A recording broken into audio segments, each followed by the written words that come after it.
ஐந்து கரத்தனை ஆனை முகத்தினை இந்தின் இளம்பிறை போலும் ஈற்றனை நந்தி மகந்தனை ஞான கொழுந்தனை புந்தியில் வைத்தடி போற்றுகின்றேனே. வணக்கம் ஜோதிட சொந்தங்கள் எல்லாருக்கும் வணக்கம். நம்ம ஜாதகத்தை எடுத்து பார்க்குறப்ப இதில் கஜகேசரி யோகம் இருக்குது, குருச்சந்திர யோகம் இருக்குது, குருமங்கள யோகம் இருக்குது, புதாத்திய யோகம் இருக்குது, வேற என்ன சொல்கிறது, சந்திரமங்கள யோகம் இருக்குது, சதுரு சாகர யோகம் இருக்குது, இன்னும் என்னென்னமெல்லாமோ யோகம் இருக்குது அப்படின்னு சொல்லி நம்ம ஜாதகத்தில் எல்லாம் இருக்கும். ஆனால் நம்ம ரொம்ப சாதாரணமாக தான் இருந்துக்கிருப்போம். ஒரு சின்ன எடுத்துக்காட்டு சொல்கிறேன். தனுசு லக்னத்துக்கு 4ஆம் இடத்துல சுக்கிரன் உச்சம்னு வச்சுக்கோங்க. அது யோகம் தானே. சுக்கிரன் ஜலகிரகம் தானே. அவர் ஜலராசியில் உச்சம் பெற்றிருக்காருல்ல. இதுக்கு மேலே என்ன பெரிய யோகம் வேணும்? 2 கப்பலுக்கு ஓனராக இருக்க வேணாமா? சரி விடுங்க. தனுசு லக்னம் வேணாம், மீன லக்னம் எடுத்துங்க. 4ஆம் இடத்துல புதன் ஆட்சின்னு வச்சுக்கோங்க. காற்று கிரகம்ல புதன். அப்போ 2 ஃப்ளைட் வாங்கி வச்சுருக்கணும்ல சொந்தமாக. சார்ட்டர்ட் ஃப்ளைட் வச்சுருக்கலாம், இல்லாட்டி ஒரு ஃப்ளைட் கம்பெனி ஓனர் வீட்டில் பிறந்திருக்கலாம். இல்லையே, சாதாரணமாக தானே பிறந்திருக்கிறான். அப்போது இந்த யோக பாக்கியங்கள் ஜாதகத்தில் இருந்தும் ஏன் வேலை செய்ய மாட்டேங்குது? ஒன்று, அது எப்போ வேலை செய்யும்? இல்லை வேலையே செய்யாதான், கடைசி வரைக்கும் யோகம் பூரா கோமா ஸ்டேஜ்லேயே தான் இருக்குமா அப்படிங்கிறத ஜாதகத்தில் எப்படி கண்டுபிடிக்கிறது? அப்போது நான் கஷ்டப்பட்டுக்கிட்டே தான் இருப்பேன் நான் வாழ்நாள் பூரா. நல்லா இருக்கிறதுக்கான நாள் வருமா, இல்லை வராதா, வராமலே இப்படியே போயிருமா அப்படிங்கிறத எப்படி தெரிஞ்சுக்கிறது? அதுக்கான ஆப்ஷன்ஸ் இருக்கா ஜாதகத்தில்? அப்படின்னா இதெல்லாம் தெரிஞ்சுக்கிறதுக்காக தான் சார் அந்த காலத்தில் ஜோசியத்தை படைச்சாங்க. மற்றபடி ஜோசியத்தை வச்சு பரிகாரம் பண்ணுறதுக்கா இல்லை. சரி, இப்போது இந்த ஒருத்தருக்கு யோக பாக்கியங்கள் நிறைய இருக்குது. புதாத்திய யோகம் இருக்குது, குருச்சந்திர யோகம் இருக்குது, சந்திரமங்கள யோகம் இருக்குது, சிவசக்தி யோகம் இருக்குது, குருமங்கள யோகம் இருக்குது, இப்படி நிறையா யோகங்கள் இருக்குது. ஏன் இந்த யோகம்லாம் வேலை செய்யலை, அல்லது எப்போ வேலை செய்யும், அல்லது வேலை செய்யாதான்? இதை எப்படி கண்டுபிடிக்கிறது அப்படின்னா அதுக்கு ஒரு எடுத்துக்காட்டு ஜாதகம் வச்சுக்கிடுவோமா வழக்கம் போல். அப்படி வச்சுக்கிட்டோம்னா கொஞ்சம் ஈஸியாக இருக்கும். இப்போ இந்த ஜாதகத்தை எடுத்துக்கோங்க. 28/12/1989 11:48 AM பிறந்தது தென்காசியில். நம்ம நண்பர் ஒருத்தர் இதில் கமெண்ட்டில் கொடுத்துருக்காரு இந்த ஜாதகத்தை. அவர் கொடுத்துட்டு கேள்வி கேட்டது தான் ரொம்ப ஆச்சரியமான கேள்வி கேட்டிருந்தார். அவர் கேள்வி கேட்ட விதத்துக்காகவே சரி இந்த ஜாதகத்தை எடுத்துக்குவோங்கிற ஒரு முடிவு வந்தது. என்னைய மாதிரி பாவப்பட்ட ஜாதகத்தை விளக்குங்க ஐயா. 28/12/1989 பிறந்தது தென்காசி, மீன லக்னம், தனுசு ராசி, டைம் 11:48 காலையில். 35 வருஷம் உயிர் மட்டும்தான் சார் இருக்குது, வாழ்க்கையில் யாருமே கூட இல்லை. இனிமேலாவது வாழலாமா, இல்லைன்னா இப்படியே போய் சேர்ந்துடலாமா? தயவு செய்து இதை விளக்குங்க அப்படின்னு சொல்லி கொடுத்துருந்தாரு. மனுஷன் வாங்கின அடி அந்த மாதிரி, அதனால் கேட்டுத்தான் ஆகணும். இப்போது இந்த ஜாதகத்தை எடுத்துக்கோங்க. இவருக்கு 35 வயசு ஆகாது, அவரே சொல்லிட்டாரு.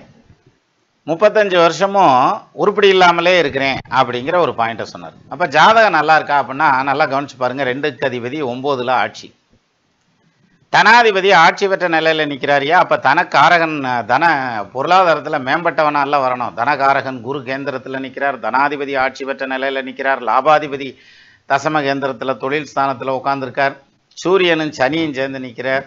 இது மிகப்பெரிய யோகம். சூரியன் சனியின் சேர சுகமுடு உதித்த பாலன், பாரினில் வியாபாரத்தில் பண்டிதன் சமர்த்துள்ளோனாய், தேறிய தாது வர்க்கம் செம்புவன் வெள்ளிலோபம், கூறது பரீட்சை செய்து குறைவில்லா தனத்தை சேர்ப்பான் அப்படின்றான். பெரிய பொருளாதாரத்தை சேர்க்கிறது. அது இல்லாமல் சூரியன் சந்திரன் சேர்ந்திருக்கிற யோகம் இருக்குது.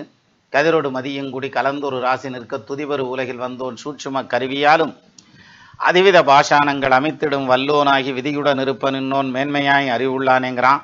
அது இல்லாமல் 9ஆம் பாவத்தில் செவ்வாய் ஆட்சி பெற்ற நிலையில் நிற்கிறார், தனாதிபதியாகி ஆட்சி பெற்று நிற்கிறார். பொருளாதார விருத்தி இருக்கணும், தனஸ்தானம் வலுத்து இருக்கணும். 9ஆம் பாவத்தில் பாக்யாதிபதி ஸ்ட்ராங்காக இருந்ததுன்னா எல்லா யோக பாக்கியமும் கிடைக்கணும்.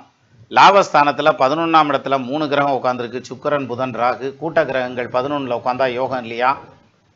ஆக இவ்வளவு யோக பாக்கியம் இருக்குது. இன்னும் நிறைய பாட்டு சொல்லிகிட்டே போகலாம் அந்த ஜாதகத்துக்கு. நமக்கு அந்த ஜாதகத்துக்கு பலன் பார்க்குறது நோக்கம் இல்லை. சரி, அப்போ இவ்வளவு யோக பாக்கியம் இருக்கிற இந்த ஜாதகம்.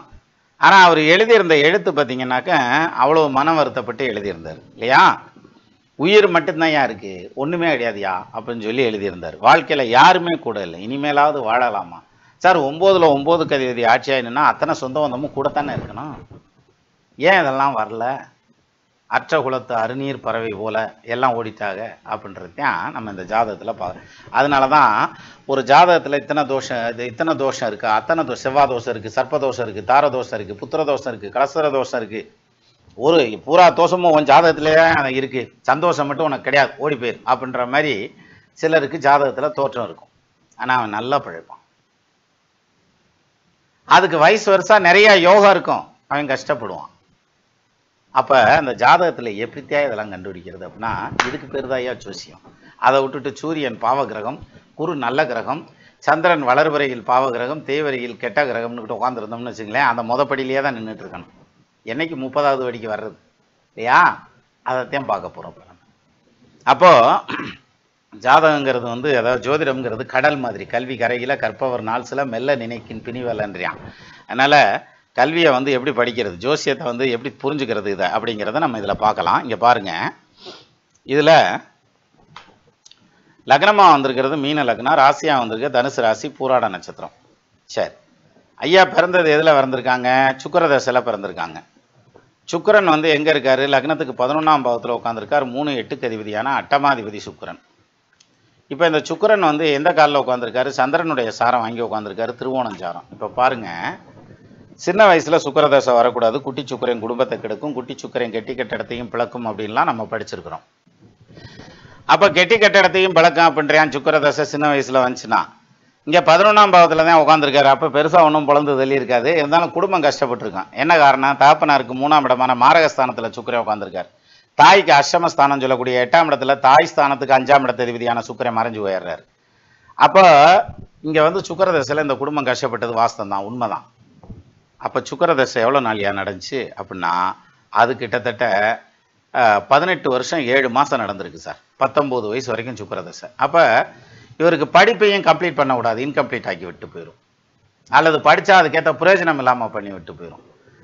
ஸோ 19 வயசு வரைக்கும் உருட்டி விட்டுருச்சு. அதுக்கப்புறம் 6க்கு அதிபதி தசை, அவர் 10ஆம் பாவத்தில் வந்து கிரக யுத்தத்தில் மாற்றார். சூரியன் சந்திரனோட உட்காந்துருக்கு, சூரியன் சனியோட உட்காந்துருக்கு, ரெண்டுமே பகை கிரகம்.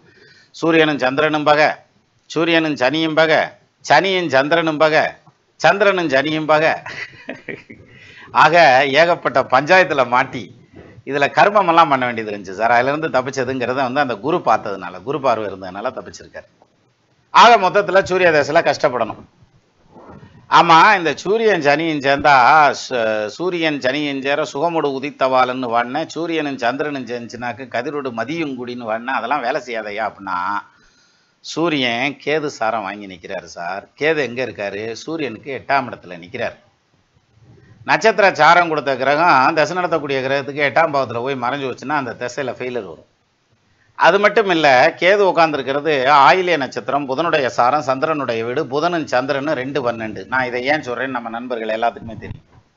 அப்போது இங்கே கேது ஸ்ட்ராங் இல்லை, ஸோ சூரியன் அவுட்டு, சூரிய தசை காலி, வேறு சம்பாதிக்க விட்டுருக்காது. 19 + 6 வருஷம்னு எடுத்துட்டா 25 வயசு முடிஞ்சு போகுது. வாழ்க்கையிலையும் செட்டில் ஆகிருக்க மாட்டார், கரியர்லையும் செட்டில் ஆகிருக்க மாட்டார் சார். அதுக்கப்புறம் சந்திர தசை சார், 5க்கு அதிபதி சுக்கிரன் சாரம், அஷ்டமாதிபதி சாரம் வாங்கி 10ல் நிற்கிறார். சம்பாத்தியம்னு பேரளவுக்கு வந்திருக்கும், பெருமைக்கு எருமையை மேய்க்கலாமே தவிர மற்றபடி நல்ல வருமானம்ங்கிறது இந்த ஜாதகத்தில் இல்லை. அதனால் இவரால் சம்பாதிச்சு ஒரு செட்டில்மெண்ட்டுக்கு வர முடியாது. இதுக்கு நடுவில் குடும்பம் குழந்தை ஊட்டினோனாலும் அதுவும் செட்டில் ஆகாது. ஆக இந்த 10 வருஷ சந்திர தசையும் ஆல்மோஸ்ட் அவுட்டு வரும். இதில் சந்திரன் உட்காந்துருக்கிறது பூராட நட்சத்திரம் சாரம், சனி உட்காந்துருக்கிறது அவரும் பூராட நட்சத்திரம் சாரம். இப்போ சொல்கிறாராசா புனர்ப்புன்னு, இது கரெக்டு. அப்போது இங்கே வந்து இந்த புனர்ப்புல சந்திரன் மாற்றுறதுனால சந்திரதசை உருட்டி விட்டுருச்சு. இப்போ சந்திரதசை முடியலை, இவருக்கு வயசு என்ன ஆகுது, 35 முடிஞ்சு வச்சு. சரியா, அடுத்து செவ்வாய் தசை ஸ்டார்ட் பண்ணுது.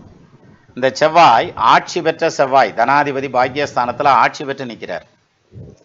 இவர் வக்கரம் ஆகியிருந்தாருன்னா மிகப்பெரிய சம்பாதிப்பார். வக்கரம் ஆகலை, அதனால் தென்காசியிலேருந்து ஊர் விட்டு ஊர் மாறி வெளியூரில் போய் வேலையில் உட்காந்தாத்தான் வேலையில் இருக்க முடியும், இல்லாட்டி வேலையில் இருக்க முடியாது இவரால். ஆனால் இந்த செவ்வாய் தசை ஒரு உருப்படி பண்ணிடும். குடும்பத்தை கொடுத்து, குழந்தைகளை கொடுத்து, பொருளாதாரத்தை கொடுத்து, சம்பாத்தியத்தை கொடுத்து, சொத்து சுகத்தை கொடுத்து டெவலப் பண்ணு, கூடவே கொஞ்சம் கடனையும் கொடுக்கும். அப்போ இந்த செவ்வாய் தசையில் இவர் எந்திரிச்சிருவார். நல்ல தசை. இதுக்கு அடுத்து வர்ற தசை, இந்த செவ்வாய் வக்கரமாக இருந்ததுன்னா மிகப்பெரிய யோக தசை ஃபைனான்ஷியலாக, ஆனால் குடும்பத்தை கெடுத்துரும்.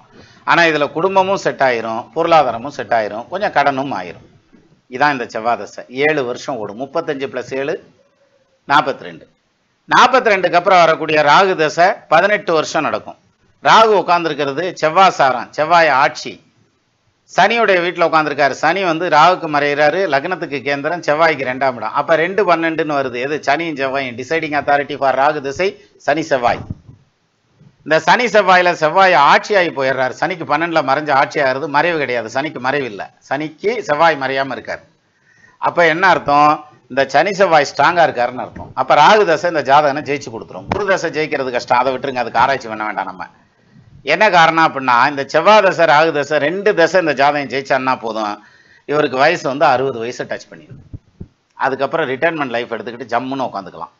ஆனால் முன்னுக்கு வந்த சுக்கிர தசை, சூரிய தசை, சந்திர தசை, இந்த 3 தசையும் இந்த ஜாதகனை போட்டு உருட்டி எடுத்துருச்சு. ஆனால் தனாதிபதி ஆட்சி, அந்த யோகம் இருக்குது, இந்த யோகம் இருக்குது. கேந்திர கோணம் தண்ணில் கிளறுகுரு வெறுக்க சுங்கன் சார்ந்ததில் உச்சமாக 2 புதனஞ்சேர ஆய்ந்தனர் கணக்கு 6 சாஸ்திரம் படிக்கிறோம். இப்படி பாடிக்கிட்டே போகலாம். அது இருக்குது, இது இருக்குது, இது இருக்குது, அது இருக்குது, அந்த யோகம் இருக்குது, இந்த யோகம் இருக்குது, எல்லா யோகம் தான் இருக்குது, எல்லாம் இருக்குது. சட்டியெல்லாம் மோந்து வாக்குறதுக்கு ஆப்ப இல்லைன்னு வாங்கிடலாம். அந்த கணக்காகி போயிடும்.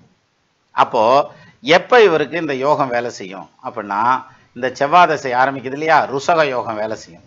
அடுத்தது ராகு 11ல் உட்காந்துருக்காரு இல்லையா, அப்போ சொன்னோம்ல, தத்தமது ஓரைக்கும் லக்னந்தனக்கும் தனாதிபதி மறையாமலும் சுத்தமுடு 6 விரையாதி சூடாமல் நேராமலும் ஒத்த 11 தருமாதி கொடுக்கணும் உதய குருவாய் மேவினும் வைத்த 11 வெகுவேர் உலாவினும் மகராச தனயோகனே. இந்த தனயோகம் அந்த டைமில் வேலை செய்யும். ஆக இப்போ நம்ம என்ன தெரிஞ்சுக்கிறோம்? ஒரு ஜாதகத்தில் யோக பாக்கியம் இருக்குதுங்கிறதுக்காக நீ யோகமாக பிழைச்சிட முடியாது. ஒரு ஜாதகத்தில் தோஷமாக இருக்குதுங்கிறதுனால நீ வாழ்நாள் பூரா கஷ்டமே பட வேண்டியதில்லை. அப்போ யாருக்கு எப்போ அந்த யோகம் பலன் கொடுக்கும், யாருக்கு எப்போ அந்த தோஷம் பலன் கொடுக்குங்கிறத ஸ்க்ரூட்டனிங் பண்ணுறதுக்கு பேர் தயா ஜோசியம். மீண்டும் இன்னொரு வீடியோவில் சந்திக்கலாமா? நமது நண்பர்கள் ஆள் போல் தழைதழைத்து அருகது போல் வேரூன்றி மூங்கில் போல் கிளைகிழைத்து முதியாமல் வாழ்ந்திருக்க வாழ்கவென வாழ்த்தி அமைகிறேன். வணக்கம்.